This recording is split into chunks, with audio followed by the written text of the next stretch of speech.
Welcome to another episode of the Colon with the Boys podcast. My name is Asen, here with my co-host Nathan. What up? Our new APM streamer, Zaretta, should be up and running in the next week or so. She already has actually streamed a few times secretly. Nice. For some of you guys out there that know about that. But yeah, today we're talking to Daniel Reece, which we have a new theme song coming out for you guys that was produced by Daniel Reece here in a second. So you guys will get to hear that. And that'll be our theme song for the time being. But we talked to him about music production, rapping, being an entrepreneur, and then we talked to him a little bit about his upcoming trip to Thailand. So that should be pretty awesome. It's really motivational stuff. Yeah. Yeah. If you like reading books, like just filling your mind with information and reading books about startup or things like that, you'll really enjoy this episode. There's a lot of information in it.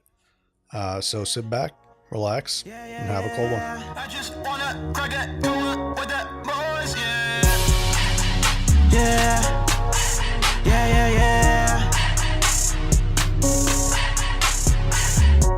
No more baby mamas, no more kids to watch, cause I got babysitters. Now it's time for licking, come on, give it to me, cause it's my escape. Now it's time to annihilate, let my troubles all die away.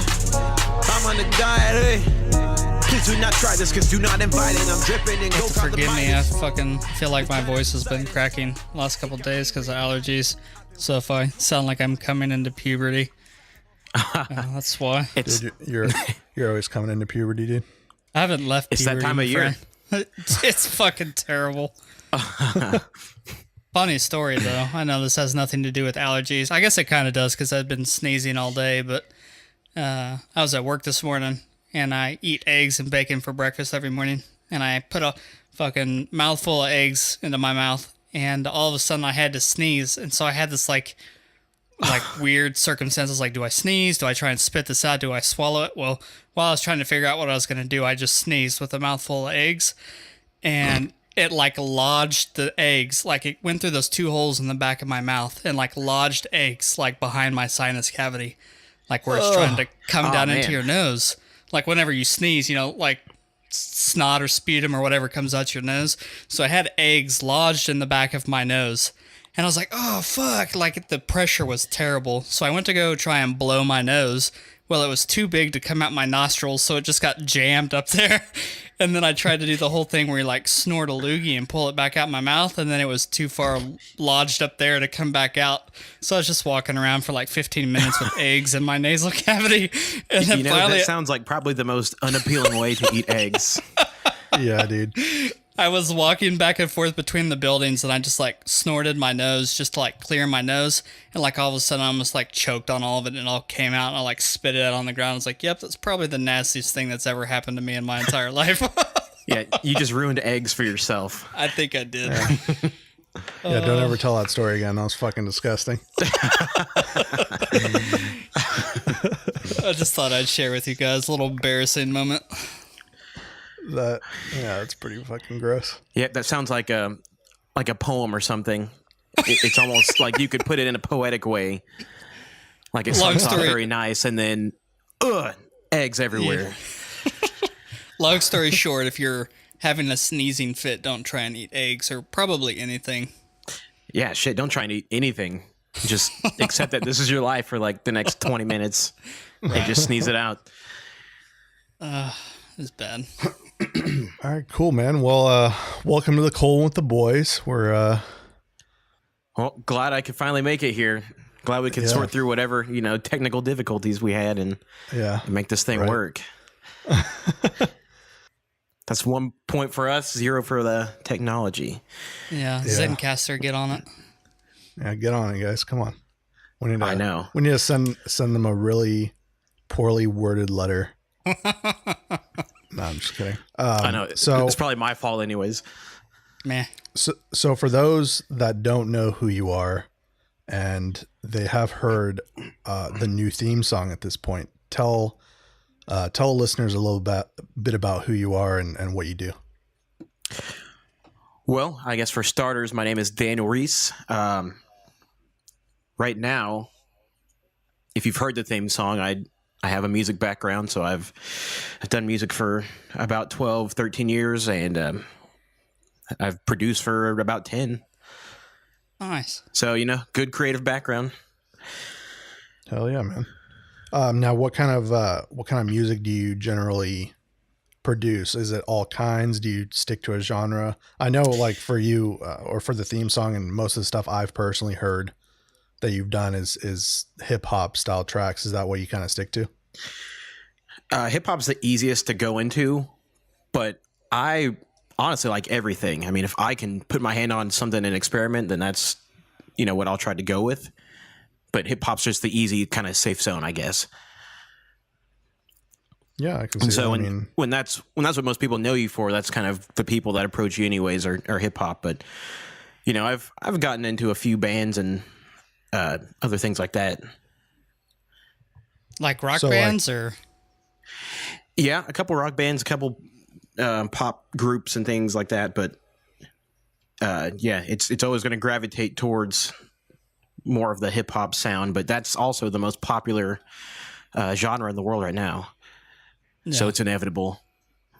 Right. So basically we're going to hear you on like the next Ariana Grande song, right? I don't know about that.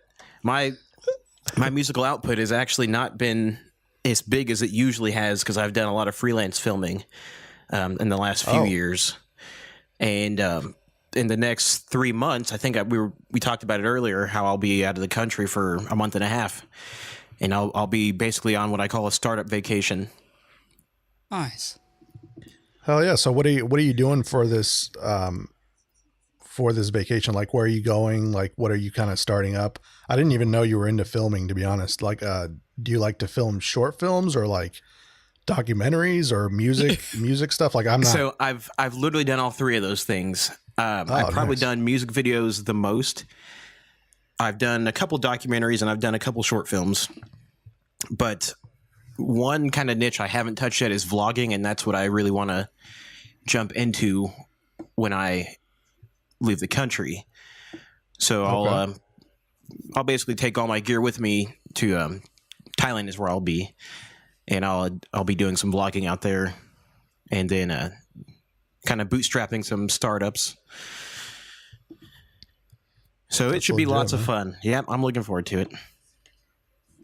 Man, so doing music videos, does it take a lot of money to like rent out all the Bentleys and all the actors, the dancers and all that shit to get it like a full production going? Or is it more like solo guys? It doesn't have to. And I get why, people can spend hundreds of thousands of dollars on videos because they have to, pay the people that are on the set. Right. But if you're really resourceful, like if you don't have a dime, you could still make a lot of that stuff happen. I think it's just easier if you have the money. But, I mean, you really don't need the money to make a decent video. I actually just finished reading a book by Damon John called The Power of Broke. Mm-hmm. And he goes over that exact idea, before he started FUBU, how basically you can use being broke to your advantage because, you're kind of backed into a corner and you have to be creative. And so that's kind of the element of being broke that most people don't use. And a lot of people online now, everyone's an expert and a guru at whatever respective thing they're doing. So most people just aren't honest with themselves. A lot of people just want to be the best already without having taken the steps. You see that a lot in music too. A lot of people who, you think are gazillionaires and they're just in like, mounds of debt. And that doesn't take you very far. I think people will see right through that once you get a big enough audience, and then you're still at square one, but now you're just a fraud. I think that kind of ties in I don't know how much you know about Twitch and the, the streaming community and things like that, but it seems like that's one of the big things these days is, people get on there and they start searching around trying to find these other big name people to like shout them out or, get them views and stuff like that. And yeah, those people may, send some followers their way, but if they don't have, a background or, they're not entertaining or they're not funny or anything, people aren't going to stick around. I can imagine it's the same way with music. Right. Well, anything. I think people just need to practice being honest with their audience, because it's okay to just be starting out in something. Right. And, everyone just thinks that you have to be past the finish line. Oh yeah, for sure, man. Like, speaking of reading books, like I've recently read Jordan Peterson's 12 Rules for Life. And one of the rules is like you said, you just be truthful, like finding the truth in everything. And this kind of goes over any issues in the United States or pretty much in any situation. If you just seek the truth and like start with that, I mean, you can be successful. Anyone, I mean, we live in that kind of country, you can work hard and you can make it places here. And yeah, you don't want to act like you're big. Like, for example, for me, I call myself an amateur EDM artist. Like, I'm not anything special. Like, Right. I just like to make it for fun. Some people like it, some people don't. I'm not sitting here being like, dude, why am I not the next like Avicii? RIP. Sorry, I used him. Well, but the biggest thing on it too is, aside from being honest, you have to do something that you want to do yourself. Because if you're trying to be something you're not, you're eventually going to get tired of doing it, and then you're going to get burnt out.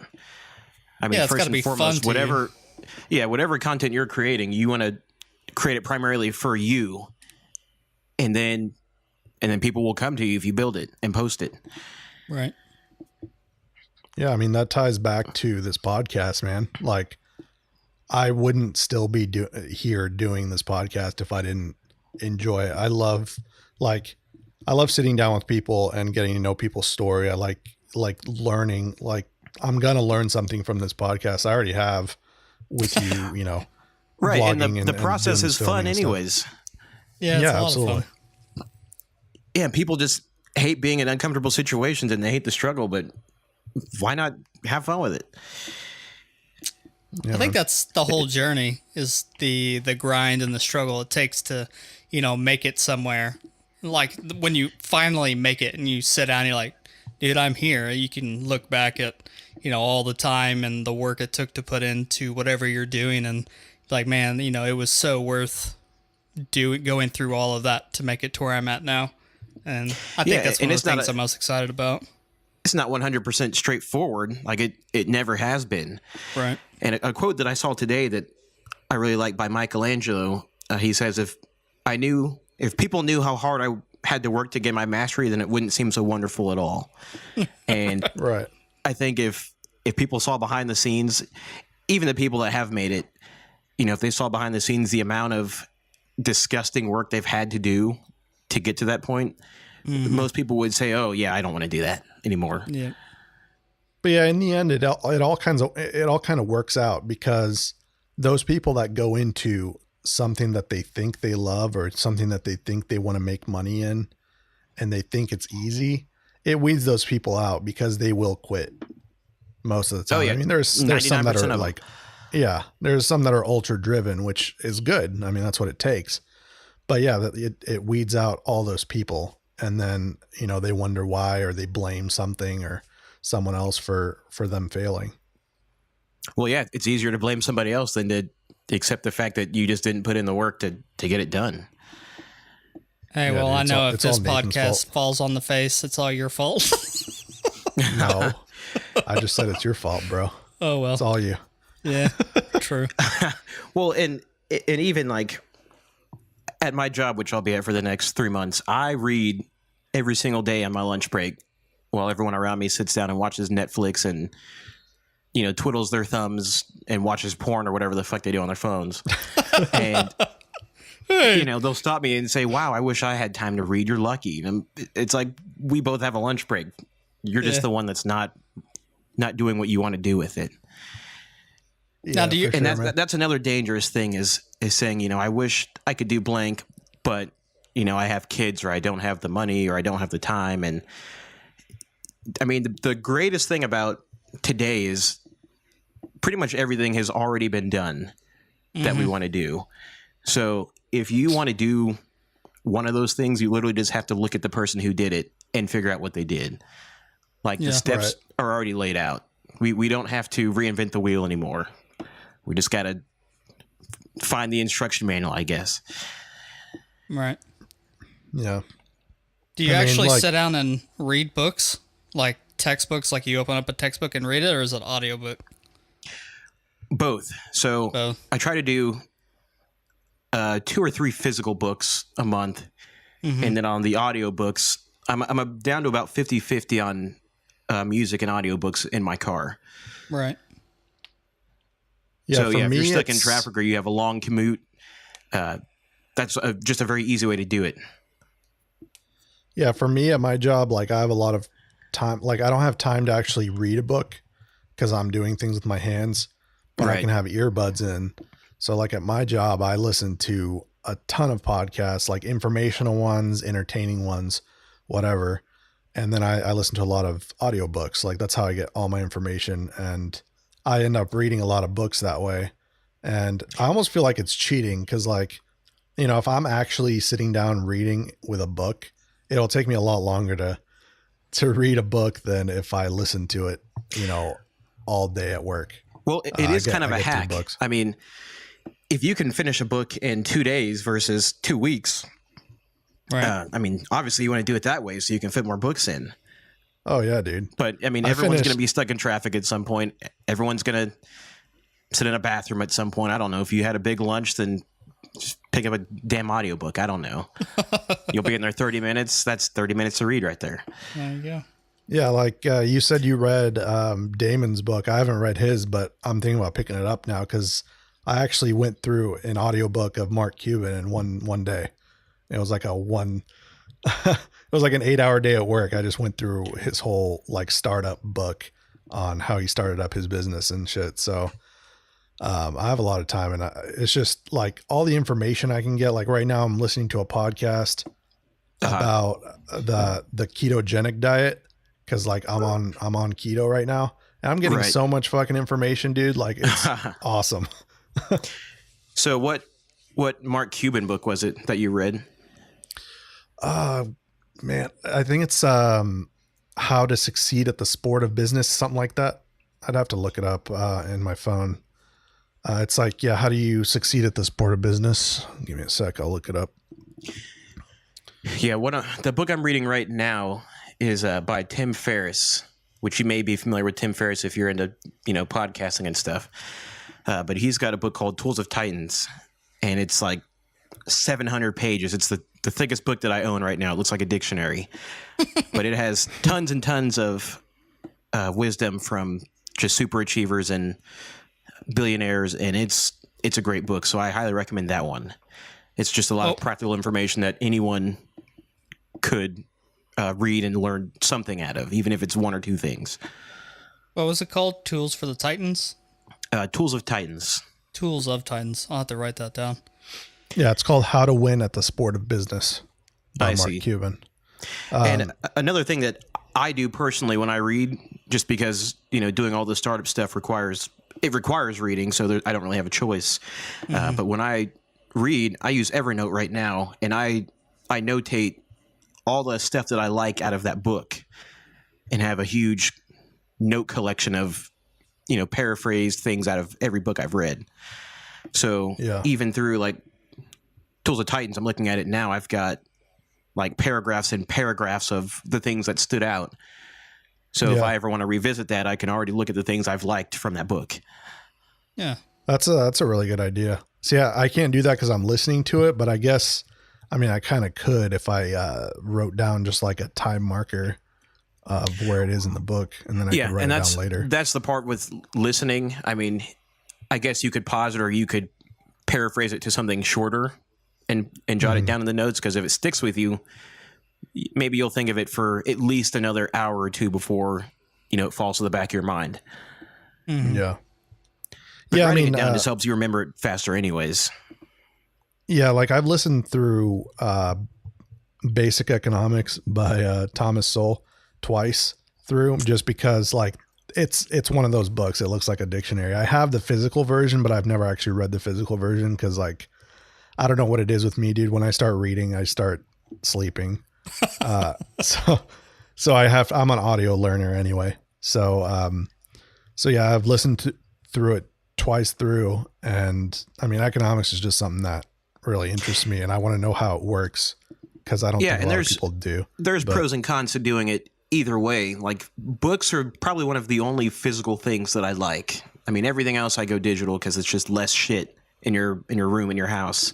Right. But with books, you know, if you have a bookshelf, you can physically see yourself getting smarter, and it's kind of just interesting to see from that standpoint.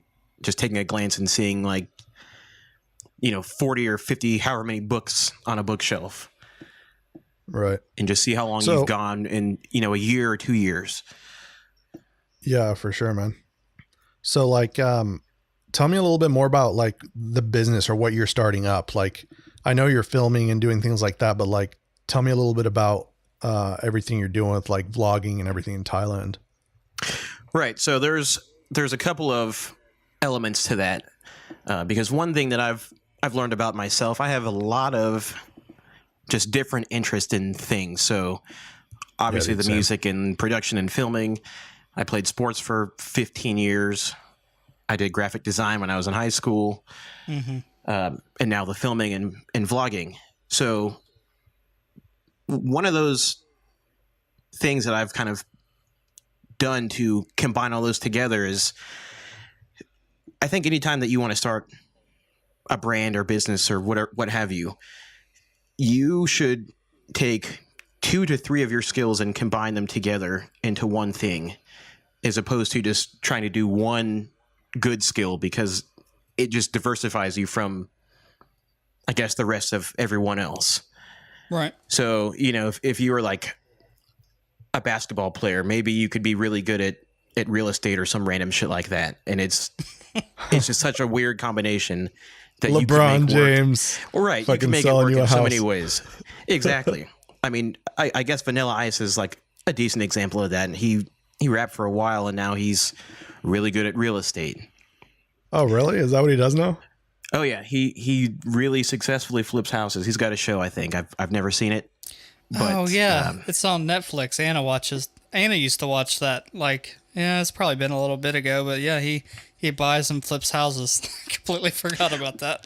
Right. Wow. And, you know, instead of being number one or world class at one thing, you can be really, really good at like 3 things. Because if you know more than 75 or 80% of people, then you're already in a position to teach that and monetize that.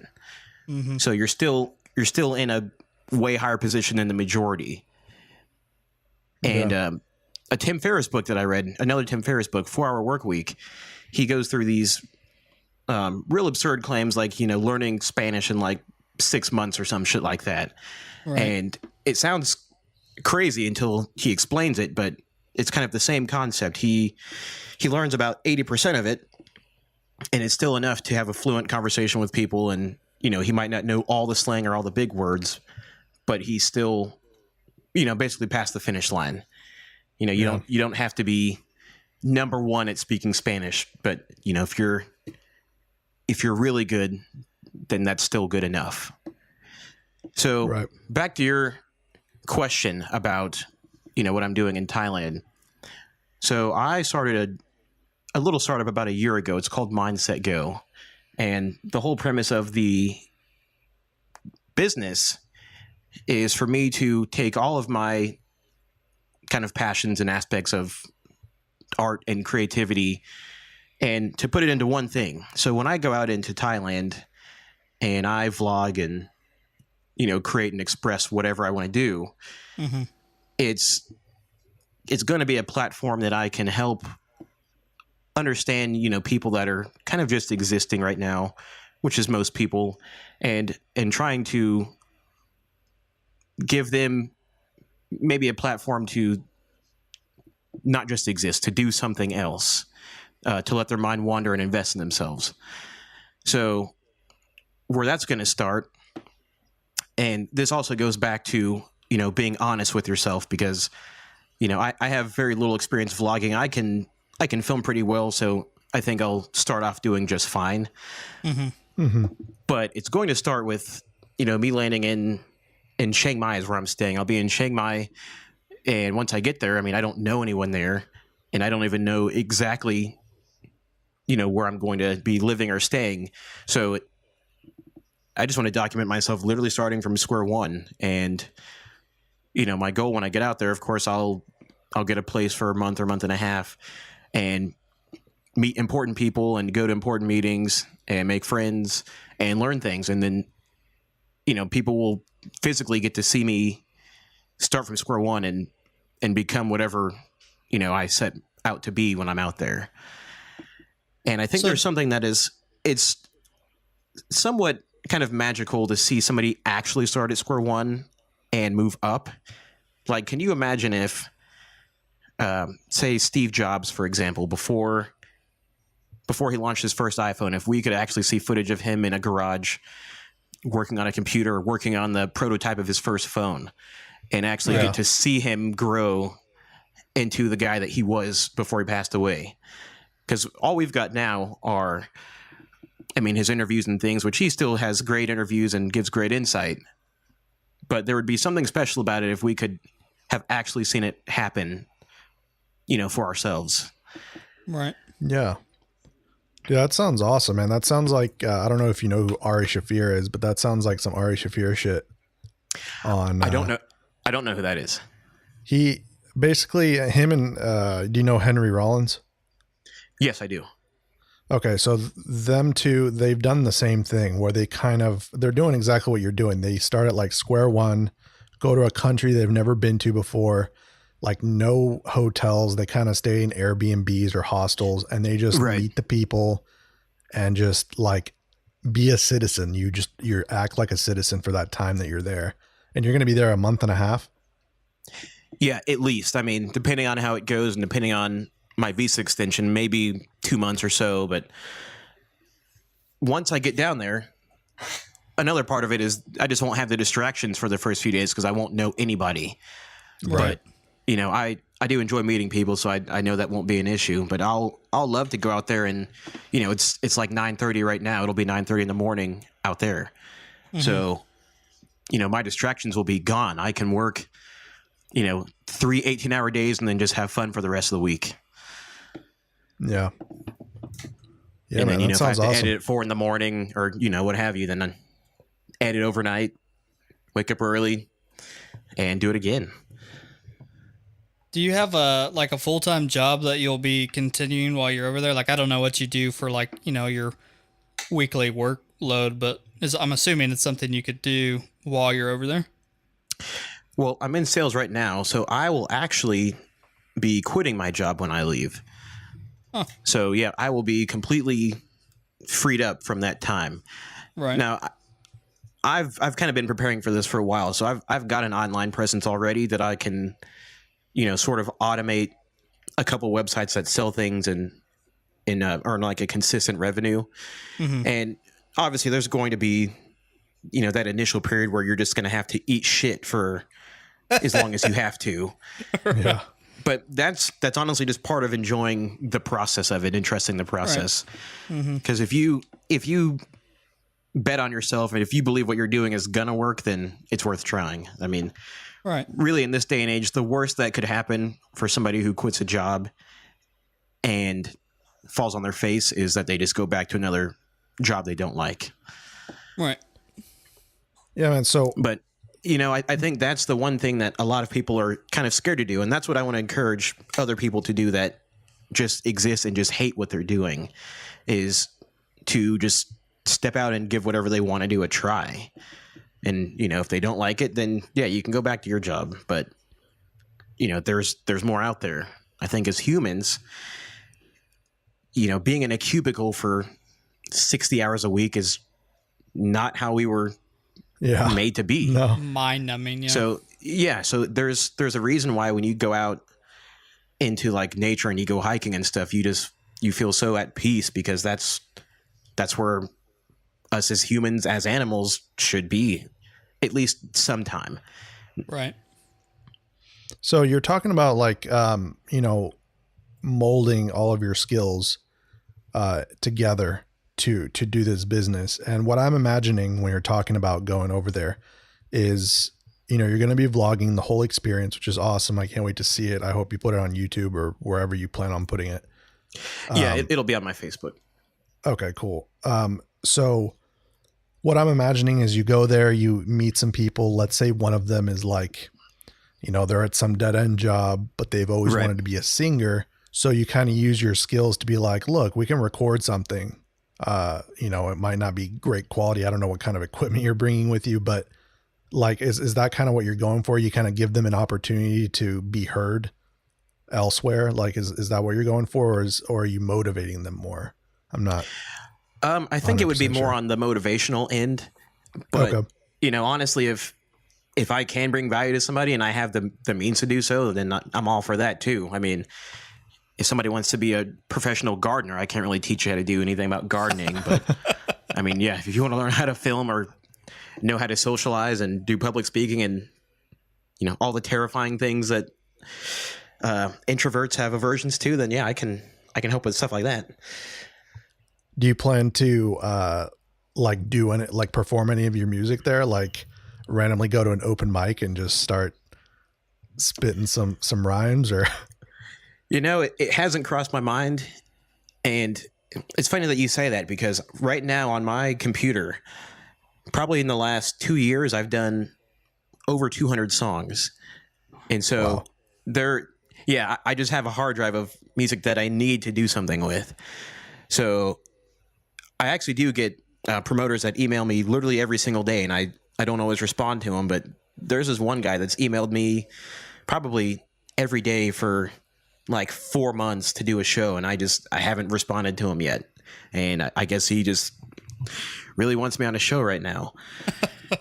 So, I may eventually cave and give him a shot. Like when you say a show, like getting on, like rapping for a show or doing music or producing, or what is it? Yeah, like a concert at a venue. Gotcha. And I haven't done a show in probably maybe 2 years. Mm-hmm. It's been a little while. Right. Because I focused more just on the behind the scenes. It was just something I had never done, like filming in the music videos, and the simple fact that I'd never done it made me curious enough to do it. Right. I try to live by learning like a new major skill every year, and filming was one of those maybe 5 years ago, and I just have still hung on to it. Yeah, man, I feel like I'm very similar in that fashion, because I've always called myself, I mean, you can ask Nathan, I've said this to him before too, is that I feel like personally I am a jack of all trades, master of none. Like there's nothing I'm exceptional at, but there's Right. a lot of different things that I'm like decent at. And it's definitely important to, mold those things together and see what you can do. Like, for example, for this podcast, public speaking has never been one of my things, but I do like conversations. So that works out. Building the website, I do have some coding experience. I've made music. So our previous theme Right. song, I made that. So like I've put all my skills together to form something, but I definitely think that's the way to go is, dip your feet into everything just to kind of know a little bit of everything. Well, at least if you're dipping your feet into multiple things, try to combine them into one good Right. thing. And I think the more that I explore other skills, the more I learn that I don't have to be, the top 1% at, whatever skill that I'm doing. Because if I can combine 2 or 3 of them, then I've already got my own niche. Right. Mm-hmm. That's awesome, man. Yeah, I can't wait to see that and see what it's all about. Are you going to be doing like a live update daily, or is it going to be like something you come back and you edit it and you put it together into like a serial show, or how do you plan on doing that? Well, I want to try to do it daily. So I've actually already got all of my kind of ideas written down, which another thing that I use Evernote for is I'm a chronic note taker. So I've got just dozens and dozens of ideas. And I think that's another really important thing that I think more people should do if they're in the business of just creating content of any form, is is writing down all your ideas. Because if you write down 12 of them and even 11 of them suck, you're already conditioned to writing stuff down and thinking. Right. So, yeah, for as far as what I want to do, I want to try to do it every day and maybe condense the videos to be maybe like 5 or 6 minutes a piece. Nothing that is like you have to invest a whole lot of time into. Right. Yeah. So if I do it every day, I mean, I would love to do at least 50 little videos while I'm out there. Yeah, dude. That's awesome. Maybe 100 if I work hard enough, but I'll have my work cut out for me. That's for sure. Yeah, and I mean, you don't know what to expect at all. Like something could, like what if you get out there and like it's not how you imagined it all, and you can't really you can't really do what you're imagining. I mean, I'm guessing you'll still. Well, that's kind of the fun part about it, because you can either be nervous or you can be like excited, and I think not knowing could go either way. Like, what if it's better than what I have pictured in my head? Right. Because what tends to happen is when you put content out and people are starting to have eyes on you, you don't know who's going to reach out and want to collaborate, or somebody who wants to interview, or somebody that's just wants to be in your circle of influence that you can get inspiration from. Right. And it just happens out of the blue. You really can't predict that stuff. Yeah, like bad things will also happen, but that's just the name of the game. Yeah. Do you know the language? I don't even know what they speak in Thailand, but like, do you know any of the language at all, or are you literally going out there blind? That's a good question. So they speak Thai out there, and they also speak English. So it's kind of, it goes both ways. I have been practicing a little bit of Thai, but Thai is just so fucking difficult, right? That I've gone down to a few phrases, like, you know, I've gone down to hello, or do you speak Thai, or I don't speak Thai. So yeah, I've literally just gone down to the basics, and then I've got a translator on my phone that if I have to type something complicated, I'll just type it into that and just show my phone, I guess. Yeah, man. Oh man, have you heard of those? If I have to say, I told you not to put fish in this thing, then you know I'll type it in and show it to him. Have you heard of those? I don't know if they're earbuds or if it's like an app. I just heard Joe Rogan talking about it actually on his podcast. Oh yeah, I love Joe Rogan's podcast. Yeah, it's like this. I don't know if it's an app or an earbuds. You can correct me if I'm choosing the wrong one, but I'm going to just say it's earbuds. Where I'm going to say they're earbuds also. Okay.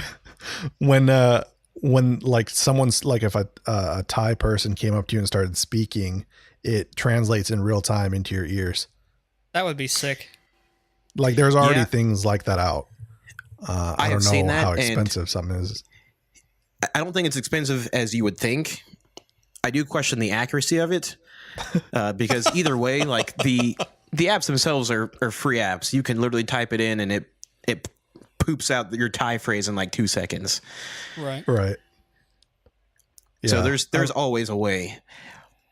But one big thing is a lot of them do speak at least some English. So you can have simple phrases just in English. I could go out there not knowing a single word, but I don't want to be that touristy asshole who's out there for, you know, X amount of time either. Right. So I want to be part of the culture in some way. I've also heard there's a ton of expatriates in Thailand. There's like a lot of Americans there. Yeah, so it's a real popular spot for digital marketers, which is actually why I'm going there. And it is dirt cheap. Your money stretches about 5 times the length out there than it does here. So like expatriates and people that retire, if they've only got like a third of what they're used to earning on income, then they can take it as far as they want to go out there. I mean, if you're like retired and you're only getting like $1,000 a month, that's like getting $5,000 a month out there. Oh, wow. So yeah, it's perfect if you don't have anything, you know, left for you in the States, or you just want to have fun, ball out before you pass away, then that's the way to do it. Moving to Thailand, dude. So, so do you plan to stay in? Was it Shanghai or what was Chiang it? Mai is the name of Chiang Mai. the country. So- Yeah, and then I'll probably swing through a few other places out there. I mean, I have to go through Bangkok. Yeah, That's kind of obviously, their that's what I was going to ask. yeah, the popular place out there. Yeah, So yeah, it's- one real scary thing out there, and I'm sure you know the stereotype of lady boys out there yes, is, and that's another thing you'll run into in Bangkok probably.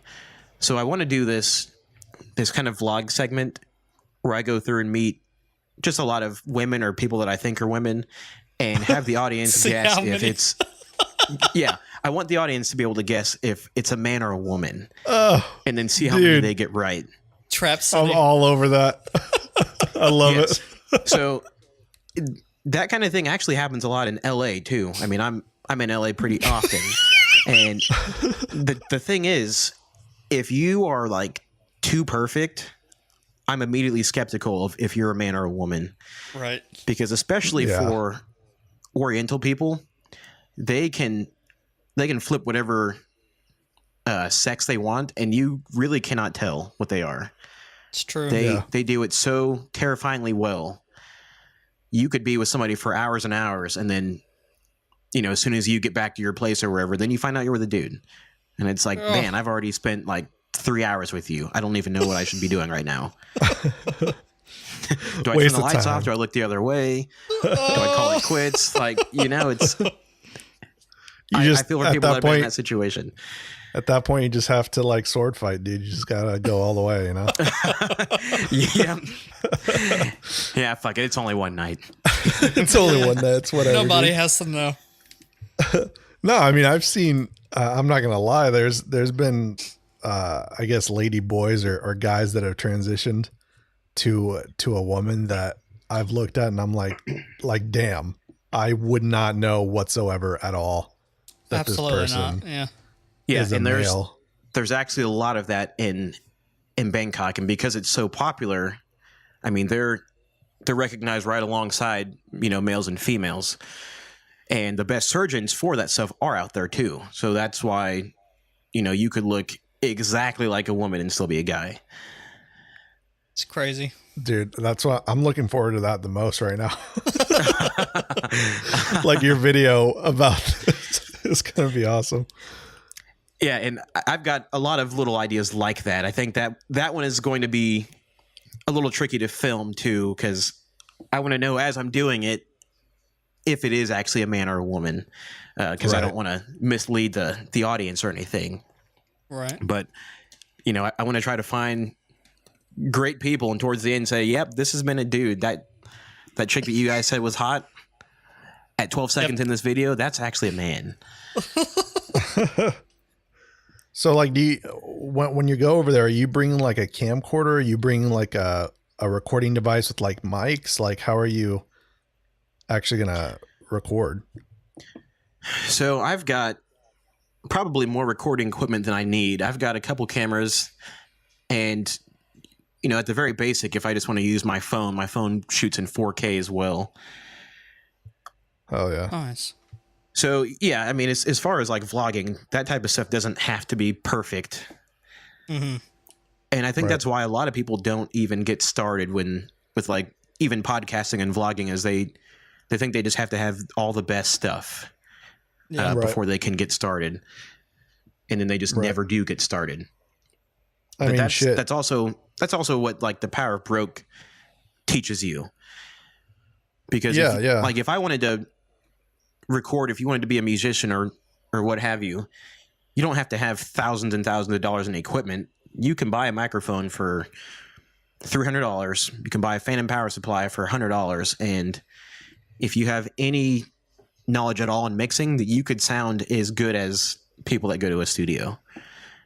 Right. Oh yeah, for sure. That's just the way technology is now. Yeah, I mean, even if you go back, man, just to kind of show people how you don't have to start out sounding great.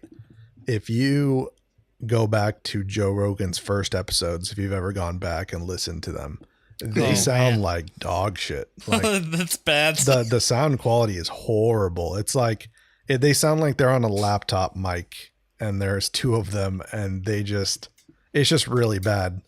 But I mean, look at Joe Rogan now. He's like has a studio. He's making millions and millions of dollars. Right, but Off his that's podcast. literally how most people are going to start. Right. I think Right. if you started off with the studio and everything else, there's just no driver incentive to go Right. higher. Right. It's Yeah, like I've already absolutely. I made mean, for me, like with this podcast, we did invest a little bit of money into starting it just because I am like I've also worked with music for a long time. Right. And so like I was like, and that's man, part of you combining your skills too, because if you've worked with music, you know a little bit about mixing and editing and the equipment that you would use. exactly. So it's real easy to segue into something else that uses a microphone or uses just recording equipment in general. Exactly. So I mean, one of our first things when we were starting the podcast is we wanted to make sure that at least we sounded good. And then as far as the guest goes, since we don't have a studio, it's up in the air on what we get there. But yeah, man, that's Right. really And, exciting. you know, when I go to LA, I like to go to the YouTube studio out there. I haven't done anything YouTube related in a good while, but the YouTube studio out there is amazing. And one thing that they teach, they have a build your channel class. And I went nice. through that and met a lot of amazing people. But one of the things they teach is about the camera being like literally the least important thing that you need to start a YouTube channel.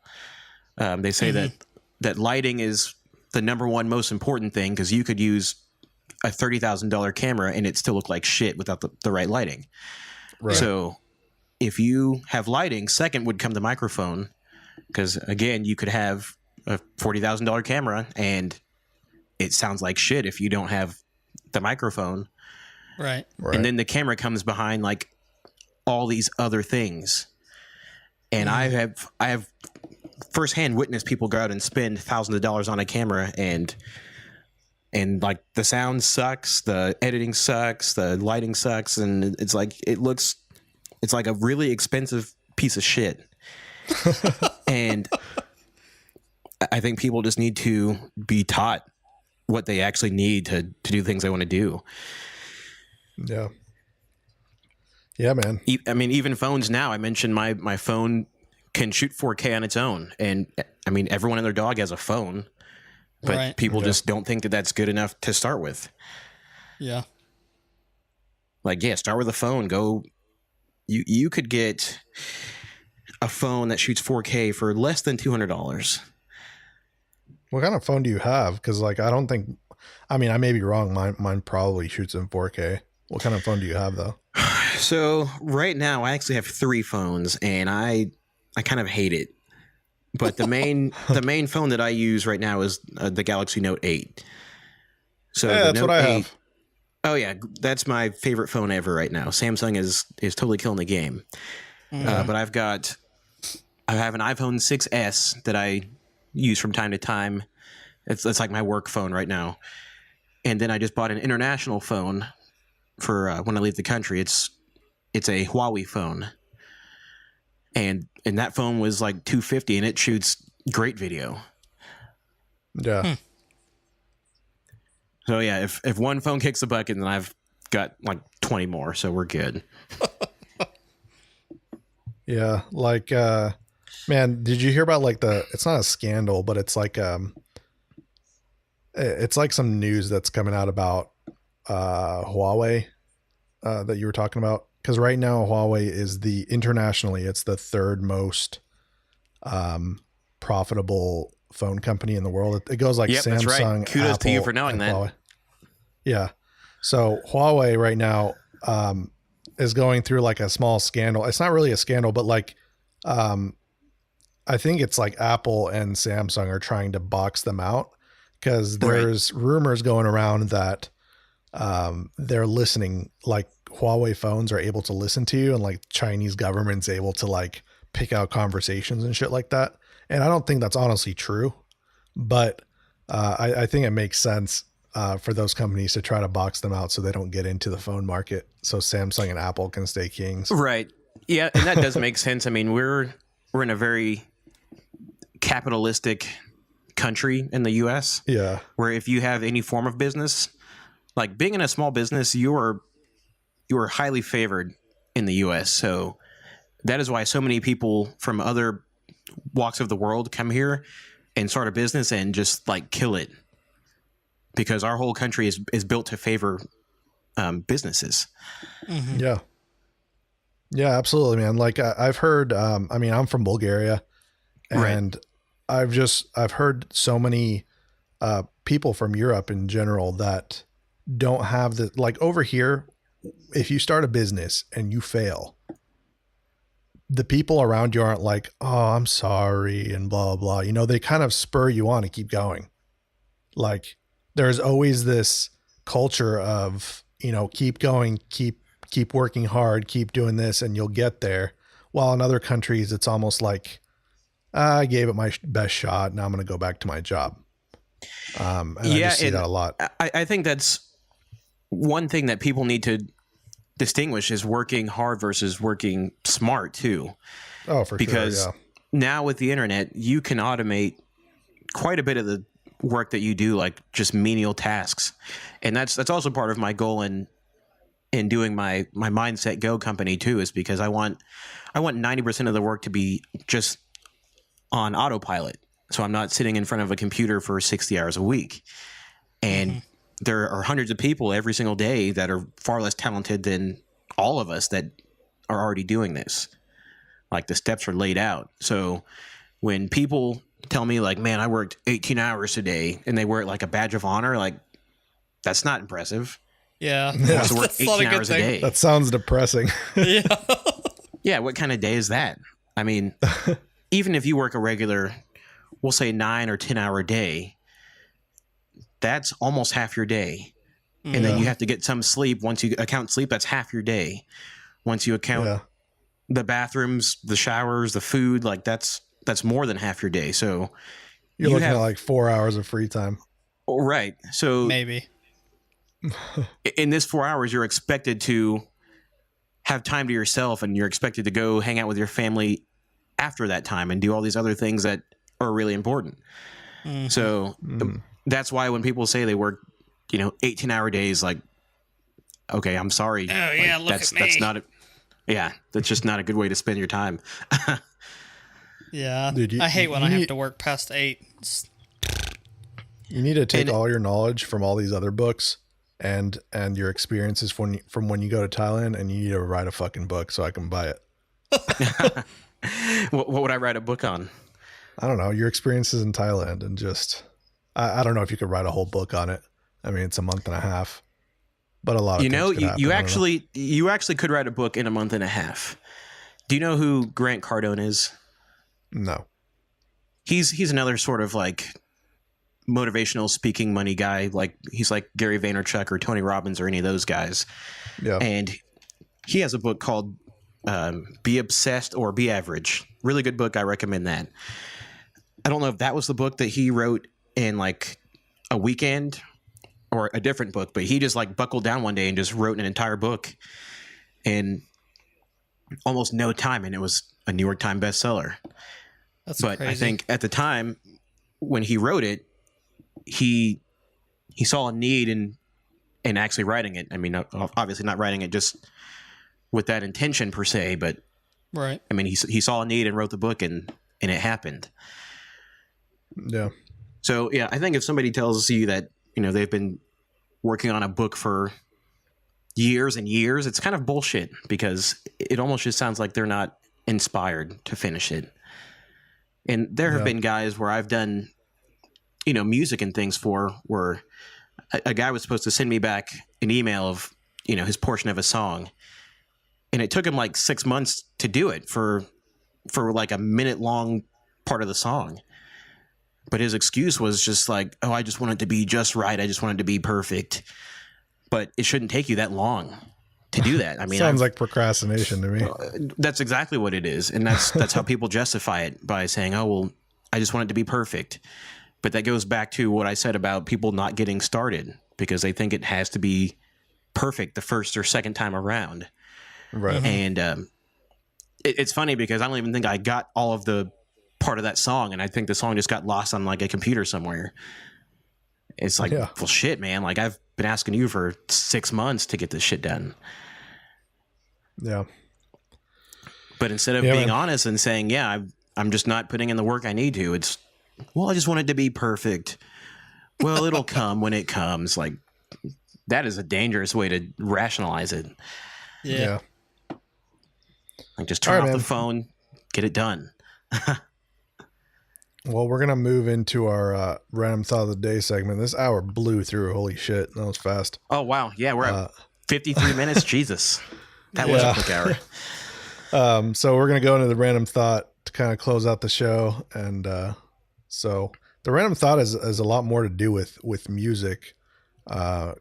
So I guess we'll kind of segue back into that a little bit, but Sure. it's also having to do with our culture and what's going on in the US right now. So it's a good one. So you guys know what Columbine is, right? The shooting, Yes. the school shooting. So the Columbine shooters, when that happened, blamed Marilyn Manson's lyrics for what they did because of like his music.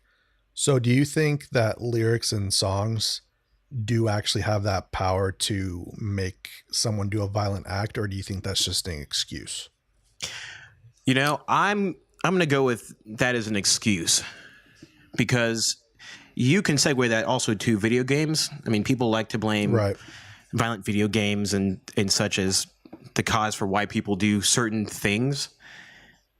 But I guess you could use yourself as an example. If you already don't feel like murdering somebody, do you think playing Grand Theft Auto is going to make you want to do that?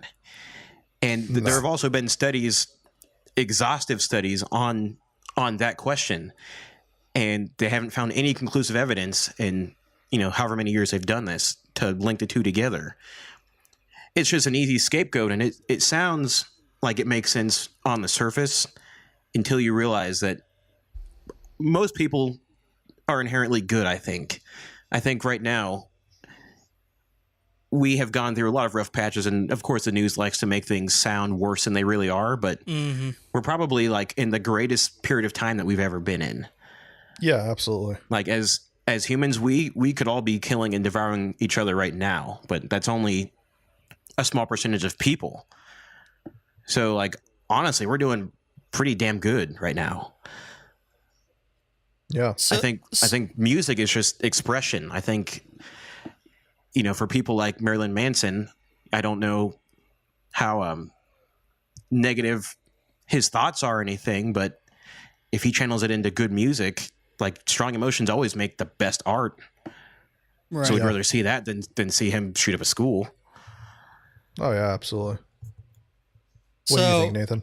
so my idea while listening to him, I was kind of forming my answer. Like the lyrics and the music that came from the song, is that what triggered them to do it? I don't think so. I don't think the lyrics alone can make you want to go do that. Just like he said, the video games, like playing Grand Theft Auto or playing, you know, Battlefield or Call of Duty or whatever, is not going to make a normal, sane person want to go out and start shooting people. But for somebody that, you know, I haven't read a lot about Columbine. I don't try and focus on a bunch of, you know, mass shootings. I don't read into it because, like, I don't want to know. That's a good idea. You don't want to fill yourself with negative news every day and then walk out into the world and expect to be positive.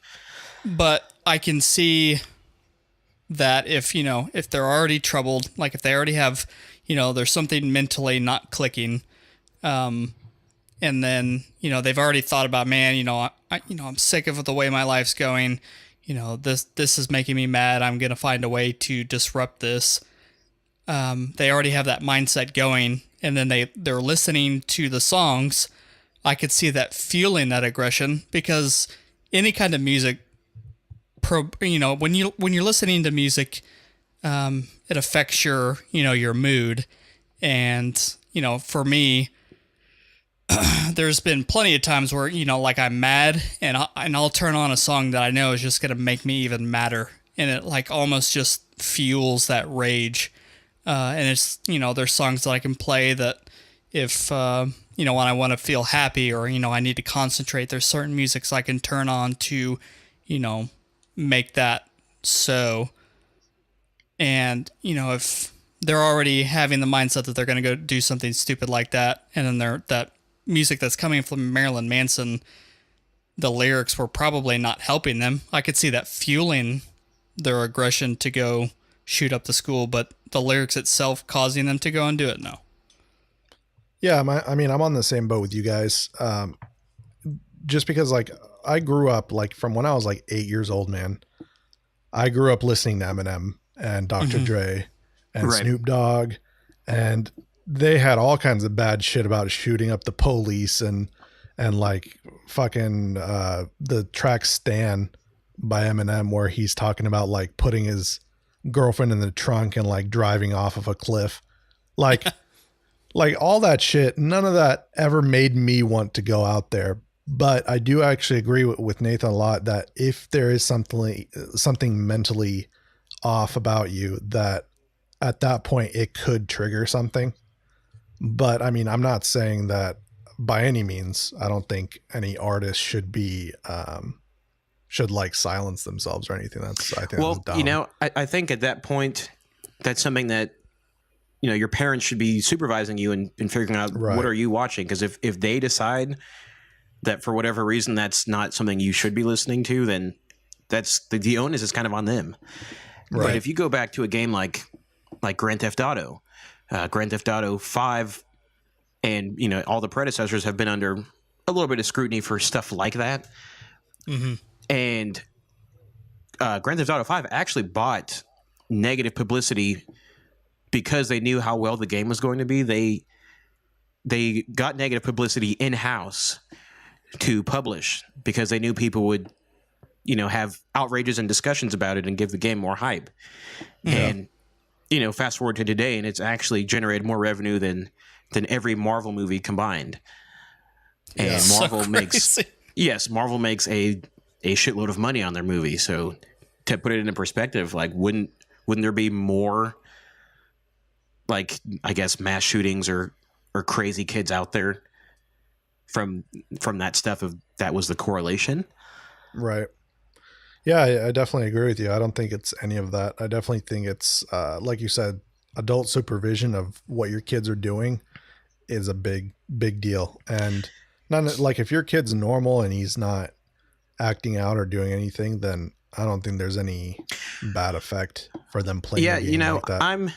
I'm starting to develop the philosophy that every human being needs a therapist. Every single human being. Like, even if you're normal by your societal standards, I think every single person would benefit from having some kind of therapist.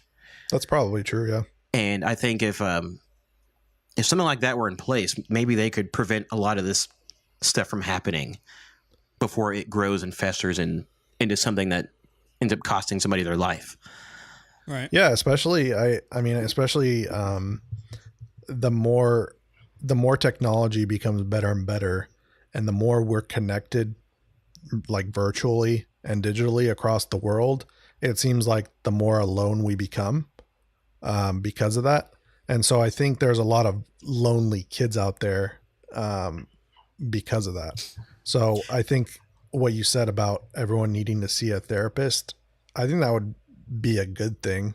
I mean, I could probably learn something from going to a therapist about myself. Well, exactly. And I mean, it's a paradox. Like you said, I mean, there are people that are lonely, but we're also at the exact same time more connected than we've ever been, because now we talk on Facebook and Twitter and Snapchat and Instagram, LinkedIn. Like, we got like 1,000 ways to communicate now. You don't even have to have a phone number to communicate anymore. So it goes like both ways. I guess it's all perspective. Yeah. All right, Daniel. Well, man, I had a lot of fun. I hope you did too. Yeah. Thanks for having me on, guys. I'm glad we could get past the initial tech issues and make this thing work. Yeah, man, it was a lot of fun. So if people want to reach out to you or check out your stuff or contact you or anything like that, how can they do that? So I've been working under a Facebook page. It's actually just called Daniel Reece, and that's where I've been building a lot of my audience just kind of silently. and that's where I'll probably post a lot of my vlogs and things like that when I start posting from Thailand. So from there, that's where I'll have all my other websites. I mean, I just bought like 4 domains, so I'm going to have to build them up before I, put them out in the open like that. So I would say start with Daniel Reece on Facebook. Hell yeah, dude. You should also, I don't know if you already have it, but you should start up an Instagram. Yep. And, So and do it on there as well. I've got an Instagram. I guess you could follow me on Instagram too. It's SlickUs26. Okay. And yeah, I'll put all in the show notes for people so they know. yeah, Instagram is one of those things that I don't use a ton yet, but I know that as somebody who is posting a lot of content and branding, I'm going to have to use it because it's important to use. It's important to be on all the platforms. Yeah, for sure. So yeah, you'll kind of see me on there. Not as often as I probably should be, but you'll see me on there. All right, guys. Once again, thank you, Daniel, for coming on. Please check out the Actions Per Minute Network at actionsperminute.net to check out our website. Tell us how we're doing by emailing us at coldonepodcast@gmail.com. We want to cater to the listeners, so let us know if you want to see any guests in particular, and we will do our best to get them on for you guys. Also, follow us on Facebook and Twitter, which is both at Cold One Podcast, and tell all your friends. Join our Discord. Come hang out with us. You can check that out all on our website. And lastly, please go into your podcast apps and like and subscribe to the Cold One with the Boys. Thanks, guys, and we will see you next week. Laters. Later. Yeah.